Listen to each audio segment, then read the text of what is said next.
ডিভোর্সের 25 বছর পর নিজের প্রাক্তন স্বামীকে নিজের বৃদ্ধাশ্রমে দেখে চমকে গেলাম। কিছুই বুঝতে পারছি না। এত বছর পর মানুষটাকে এভাবে দেখতে হবে তা একদম অকল্পনীয় ছিল। লোকটা একপাশে গুটিসুটি মেরে বসে আছে, দেখতে বড্ড অসহায় লাগছে। নিজের মধ্যে সংকোচ হচ্ছে, তার সামনে যাব কি যাব না।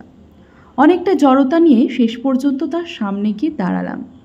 সামনে দাঁড়ানোর পরও লোকটার কোনো ভাবের পরিবর্তন হলো না।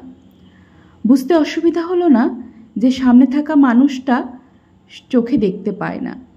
27 বছর আগে পারিবারিকভাবে আমার সাথে বিয়ে হয়েছিল সত্যজিতের। বেশ ভালোই চলছিল আমাদের সংসার। যৌথ হওয়াতে পুরো পরিবার একসাথে থাকতাম। শান্ত স্বভাবের হওয়াতে সবার সাথে আমার সম্পর্ক খুব ভালোই ছিল। আমাকে সবাই ভালোবাসত। বিয়ের প্রায় 2 বছর অতিক্রম হওয়ার পরও যখন আমাদের সন্তান হচ্ছিল না, তখন আমার শ্বশুরবাড়ির লোকজন আমাকে বিভিন্ন চাপ দিতে লাগলো। অবশেষে রিপোর্ট থেকে জানতে পারি আমি কখনোই মা হতে পারবো না। এরপর শুরু হয় শ্বশুরবাড়ির বিভিন্ন মানসিক যন্ত্রণা।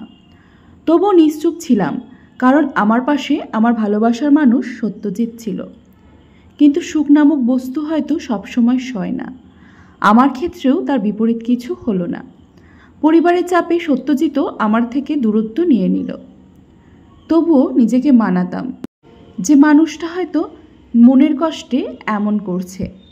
শ্বশুরবাড়িতে থাকাটা যখন অনেকটা যন্ত্রণাদায়ক হয়ে গেল, তখন ঠিক করলাম কিছুদিন বাপের বাড়িতে গিয়ে উঠব। এতে হয়তো পরিবেশ কিছুটা শান্ত হবে। যেদিন রাতে সত্যজিৎকে বাপের বাড়ি কথা জানালাম, সেদিন রাতে তার কোনো উত্তর পেলাম না। কিন্তু আগেকার সময়ে বাপের বাড়ি যাওয়ার কথা বললে তার মুখটা কালো হয়ে যেত।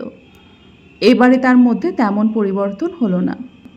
বাপের বাড়ি যাওয়ার প্রায় 3 দিন বাদে একটা কুরিয়ার এলো, যাতে লেখা আছে সত্যজিতের বিয়ের কথা আর আমাদের ডিভোর্সের পেপার। চিঠি আর ডিভোর্স পেপারটা হাতে নিয়েই আমার পুরো মাথা ফাঁকা হয়ে গেল। বুঝতে বাকি রইল না পুরো বিষয়টা বহুদিন আগে থেকেই পরিকল্পিত। শুধু আমার বের হওয়ার অপেক্ষায় ছিল।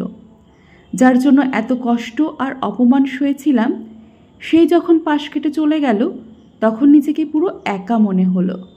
ভাবলাম ওই বাড়ি গিয়ে এই বিষয়ে প্রশ্ন করব, প্রতিবাদ করব। কিন্তু মনে হলো যার জন্য ও বাড়িতে যাব সেই তো আমাকে চায় না, তাই গিয়ে লাভ কি? ডিভোর্স পেপারে সাইন করে পাঠিয়ে দিলাম। ডিভোর্স পেপার পাঠানোর পর তার সাথে আর কখনো দেখা বা যোগাযোগ হয়নি, কারণ আমি নিজেই সবটা বন্ধ করে দিয়েছিলাম। ক্ষণে ক্ষণে মনে হতো আমার মতো নিঃসন্তান স্বামীত্যাগী মানুষের পৃথিবীতে না থাকাই শ্রেয়। কিন্তু একটা সময় বুঝতে পারলাম নিজের জন্য না হলেও অন্যের জন্য বাঁচতে হবে। নিজের মতো ভুক্তভোগী নারীদের জন্য বাঁচতে হবে। বাঁচতে হবে ওসব শিশুদের জন্য যারা পরিচয়হীন হয়ে বেঁচে আছে এই পৃথিবীতে। পেছনে ফেলে আসা মানুষগুলোর প্রতি কোনো অভিযোগ রইল না। মনে মনে প্রতিজ্ঞা করলাম সমাজে তাদের জন্য কাজ করব, যারা নিজেদের ত্রুটির জন্য পরিবার পরিজনের কাছ থেকে আঘাতপ্রাপ্ত। অতীতকে ভুলে কঠোর পরিশ্রমে একদিন নিজেকে প্রতিষ্ঠিত করলাম। স্থাপিত করলাম এতিমখানা, বৃদ্ধাশ্রম, বিধবা নারীদের জন্য বিভিন্ন কাজের ব্যবস্থা করলাম।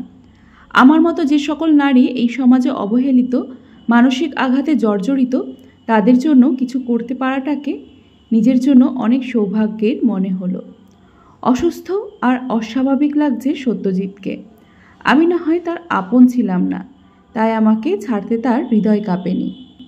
তাহলে যারা তার আপন ছিল তারা কেন তাকে এখানে রেখে গেল?